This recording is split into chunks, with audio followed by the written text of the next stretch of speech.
Hello friends, how are you all. कैसे हैं friends. तो मैं आप लोगों के लिए देखिए मोस्ट एक्सपेक्टेड क्वेश्चंस बनाई हूँ जो आपके जो है बिहार स्टेट एग्ज़ाम के लिए बहुत इंपॉर्टेंट है। तो ये हिस्ट्री का जो मोस्ट एक्सपेक्टेड हो सकता है 2 या 3 पार्ट हो इसका, लेकिन फ्रेंड्स इसको आप पूरा देखना क्योंकि ये क्वेश्चंस जो है एग्ज़ाम में जो आए हुए हैं और जो बहुत मोस्ट इंपॉर्टेंट है उसका मैंने सीरीज़ बनाया है। तो एग्ज़ाम से पहले एक बार ज़रूर सुन लेना फ्रेंड्स। और अगर आपने अभी मेरे चैनल को सब्सक्राइब नहीं किया तो एक बार सब्सक्राइब कर दे फ्रेंड्स, लाइक कर दिया। हेलो फ्रेंड्स, हिस्ट्री का मोस्ट एक्सपेक्टेड क्वेश्चन है और क्लास 10th का ये। तो यूरोप में राष्ट्रवाद, देखिए क्वेश्चन सब आया हुआ है एग्ज़ाम में। जर्मन राइन राज्य का निर्माण किसने किया था? तो किसने किया था फ्रेंड्स? इसका होगा नेपोलियन बोनापार्ट ने किया था। सॉरी। यूरोप में राष्ट्रवाद की पहली स्पष्ट अभिव्यक्ति कब हुई थी? तो देखिए यूरोप में जो हुई थी वो 1789 की फ्रांसीसी क्रांति के साथ ही हुई थी। 1789 की फ्रांसीसी क्रांति के साथ यूरोप में राष्ट्रवाद की अभिव्यक्ति हुई थी। यूरोप का मरीज किसे कहा जाता है? तो देखिए यूरोप का मरीज जो है वो फ्रेंड्स तुर्की को कहा जाता है। किसको कहा जाता है? तुर्की को। मेटरनिख का पतन किस वर्ष हुआ था? मेटरनिख का पतन फ्रेंड्स मई 1848 में हुआ था। मेटरनिख का पतन मई 1848 में हुआ था। फ्रांस में किस शासक वंश की पुनः स्थापना वियना कांग्रेस द्वारा की गई थी? तो किस शासक वंश का किया गया था? तो बुर्बो वंश का। इटली एवं जर्मनी के एकीकरण के विरुद्ध निम्नलिखित में से कौन सा देश था? तो देखिए इटली और जर्मनी के विरुद्ध जो था वो था ऑस्ट्रिया। मेजनी का संबंध किस संगठन से था? मेजनी का संबंध लाल सेना से था, चेका से था, लाल कुर्ती से या कार्बोनरी से? तो मेजनी का संबंध फ्रेंड्स कार्बोनरी से था। जॉलबेरिन एक संस्था थी। तो जॉलबेरिन व्यापारियों की एक संस्था थी। किसकी संस्था थी? व्यापारियों की। 1829 की एड्रियानोपुल की संधि किस देश के साथ हुई थी? हंगरी, तुर्की, यूनान, पोलैंड। तो एड्रियान की जो हुई थी वो तुर्की के साथ हुई थी। काउंट काबूल को विक्टर इमैनुअल ने किस पद पर नियुक्त किया था? तो काउंट काबूल को जो है विक्टर इमैनुअल ने प्रधानमंत्री पद पर नियुक्त किया था। गैरिबल्डी पेशे से क्या था? तो देखिए गैरिबल्डी जो है पेशे से एक नाविक था। क्या था? नाविक। इटली एवं जर्मनी वर्तमान में किस महादेश के अंतर्गत है? तो देखिए इटली एवं जर्मनी जो है वर्तमान में यूरोप महादेश के अंतर्गत है। यूरोप हो जाएगा। रक्त एवं लौह की नीति का अवलंबन किसने किया? तो रक्त एवं लौह की नीति का अवलंबन बिस्मार्क ने किया था। किसने किया? यूरोप वासियों के लिए किस देश का साहित्य एवं ज्ञान प्रेरणा स्रोत रहा? तो देखिए यूनान। यूरोपवासी के लिए यूनान का जो साहित्य था और ज्ञान था वो प्रेरणा स्रोत रहा है। नेक्स्ट है फ्रैंकफर्ट की संधि कब हुई थी? तो फ्रेंड्स 1871 में हुई थी। किस युद्ध के बाद जर्मनी का एकीकरण हुआ था? तो देखिए सीडान का जो युद्ध हुआ था उसके बाद जर्मनी का एकीकरण हुआ था। यंग यूरोप की स्थापना किसने की थी? यंग यूरोप की स्थापना मेजनी ने की थी फ्रेंड। यंग इटली की स्थापना किसने की थी? तो यंग इटली का भी मेजनी होगा और यंग यूरोप का भी मेजनी होगा। सीडान का युद्ध कब हुआ था? तो 1870 ईस्वी में हुआ था। सन 1870 में फ्रांस और प्रसा के बीच युद्ध कहाँ हुआ था? तो देखिए जो सन 1870 में फ्रांस और प्रसा के बीच जो युद्ध हुआ था वो सेडॉन में हुआ था। कहाँ? सेडॉन में। वियना सम्मेलन किस वर्ष हुआ था फ्रेंड्स? 1815 ईस्वी में वियना सम्मेलन हुआ था। कब फ्रेंड्स? 1815 में। वियना किस देश की राजधानी है? तो वियना ऑस्ट्रिया की राजधानी है। कहाँ की फ्रेंड्स? वियना ऑस्ट्रिया ऑस्ट्रिया की राजधानी है। क्रीमिया का युद्ध किस वर्ष हुआ था? देखिए क्रीमिया का युद्ध जो है 1854 ईस्वी में हुआ था फ्रेंड्स। कब हुआ था? 1854 ईस्वी में हुआ था क्रीमिया का युद्ध 1854 में। राष्ट्रवाद की अवधारणा का जन्म किस घटना से माना जाता है? तो देखिए राष्ट्रवाद की अवधारणा का जन्म जो है वो फ्रांस की क्रांति से माना जाता है। नेपोलियन संहिता किस वर्ष लागू की गई थी? नेपोलियन संहिता 1804 में लागू की गई थी। वियना सम्मेलन यानी कांग्रेस का अध्यक्ष कौन था? वियना सम्मेलन या कांग्रेस का अध्यक्ष मेटरनिख था फ्रेंड। कौन था? मेटरनिख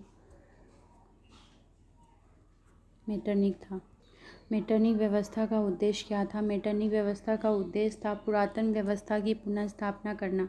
काउंट काबूट की मृत्यु किस वर्ष हुई थी? काउंट काबूट की मृत्यु फ्रांस 1862 ईस्वी में हुई थी। इटली और जर्मनी के एकीकरण का विरोधी कौन था? इटली एवं जर्मनी का जो विरोधी था वो ऑस्ट्रिया था। फ्रेंड्स, मैं ये क्वेश्चन आपको बहुत स्पीड में इसलिए करवा रही हूँ क्योंकि आपके पास समय कम, आप कम समय में ज़्यादा क्वेश्चन को रिवाइज कर सके फ्रेंड, इसलिए मैं करवा रही हूँ। जर्मनी का एकीकरण किस वर्ष पूरा हुआ था? जर्मनी का एकीकरण 1871 में पूरा हुआ था, 1871 में। लाल कुर्ती का गठन किसने किया था? लाल कुर्ती का गठन गैरिबाल्डी ने किया था। जो अल्वेराइन संघ की स्थापना किस वर्ष हुआ था? तो देखिए 1814 में हुआ था। ऑस्टिन की संधि किस वर्ष हुई थी फ्रेंड? तो 1865 में हुई थी। कब हुई थी? 1865 में। यूरोपीय सभ्यता का पालना किसे कहा जाता है? तो देखिए यूनान को यूरोपीय सभ्यता का पालना कहा जाता है फ्रेंड्स। किसको? यूनान को। एड्रियानोपुल की संधि किस वर्ष हुई थी? एड्रियानोपुल की संधि जो है 1829 में हुई थी। सीडान का युद्ध किनके बीच हुआ था फ्रेंड्स? तो सीडान का युद्ध जो है फ्रांस और प्रशा के बीच हुआ था। सीडान का युद्ध किनके बीच हुआ था? फ्रांस और प्रशा के बीच। किस वर्ष यूनान को एक स्वतंत्र राष्ट्र घोषित किया गया था? 1832 में यूनान को एक स्वतंत्र राष्ट्र घोषित किया गया था। किस संधि द्वारा जर्मनी का एकीकरण पूरा हुआ था फ्रेंड्स? किस संधि द्वारा? तो फ्रैंकफर्ट की संधि के द्वारा जो है जर्मनी का एकीकरण पूरा हुआ था। किस संधि फ्रेंड्स? फिर से एक बार बोलिए मेरे साथ।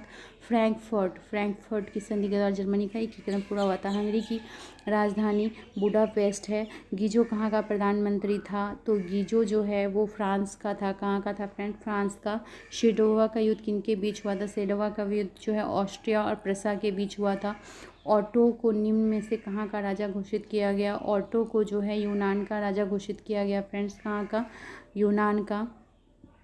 नेक्स्ट क्वेश्चन है, देखिए नेक्स्ट चैप्टर है समाजवाद और साम्यवाद। ये इसमें देखते हैं कौन कौन सा क्वेश्चन मोस्ट एक्सपेक्टेड है। रूस में जार का अर्थ क्या होता है फ्रेंड्स? देखिए 2013 में आया हुआ है। रूस में जार का अर्थ होता है रूस का सम्राट। कार्ल मार्क्स का जन्म कहाँ हुआ था? तो कार्ल मार्क्स का जन्म जर्मनी में हुआ था। कहाँ हुआ था कार्ल मार्क्स का? जर्मनी में। साम्यवादी शासन का पहला प्रयोग कहाँ हुआ? साम्यवादी शासन का पहला प्रयोग जो हुआ था वो रूस में हुआ था फ्रेंड्स। साम्यवादी शासन का पहला प्रयोग कहाँ हुआ? 1917 की पहली रूसी क्रांति को किस नाम से जाना जाता है?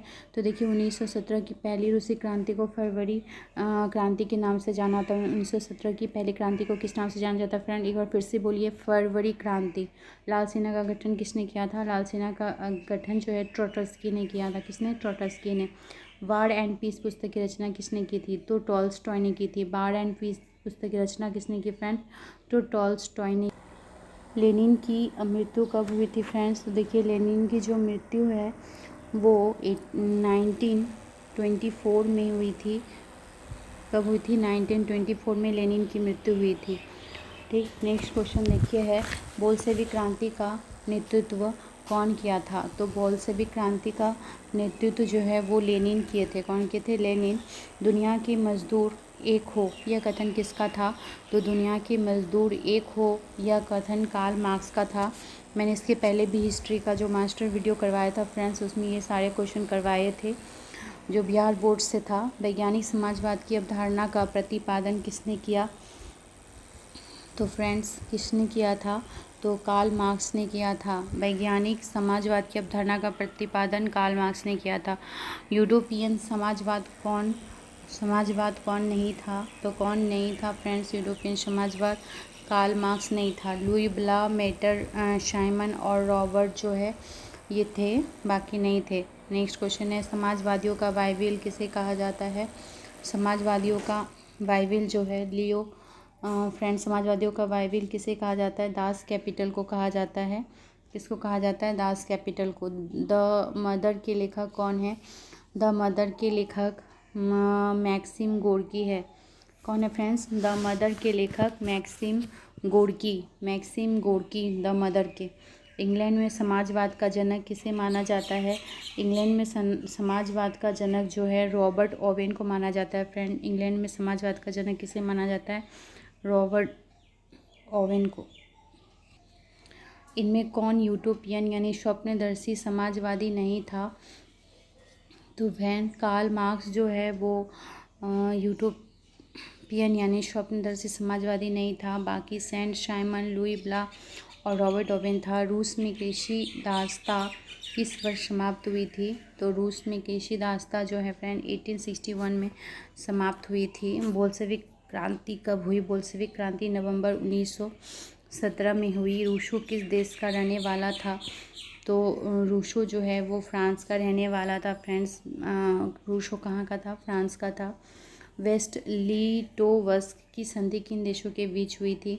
तो रूस और जर्मनी के बीच जो है वेस्ट लिटोवस्क की संधि हुई थी। कम्युनिस्ट मैनिफेस्टो के लेखक थे कौन थे? कम्युनिस्ट मैनिफेस्टो के लेखक कार्ल मार्क्स और फ्रेडरिक एंजल्स थे। कार्ल मार्क्स और फ्रेडरिक एंजल्स थे। साम्यवादी घोषणा पत्र यानी कम्युनिस्ट मैनिफेस्टो का प्रकाशन कब हुआ? तो फ्रेंड्स 1848 में हुआ था। साम्यवादी घोषणा पत्र या कम्युनिस्ट मैनिफेस्टो का प्रकाशन 1848 में हुआ। साम्यवादी घोषणा पत्र यानी कम्युनिस्ट मैनिफेस्टो का प्रकाशन कब हुआ था? तो फ्रेंड्स 1848 में हुआ था। दास कैपिटल का प्रकाशन किस वर्ष हुआ?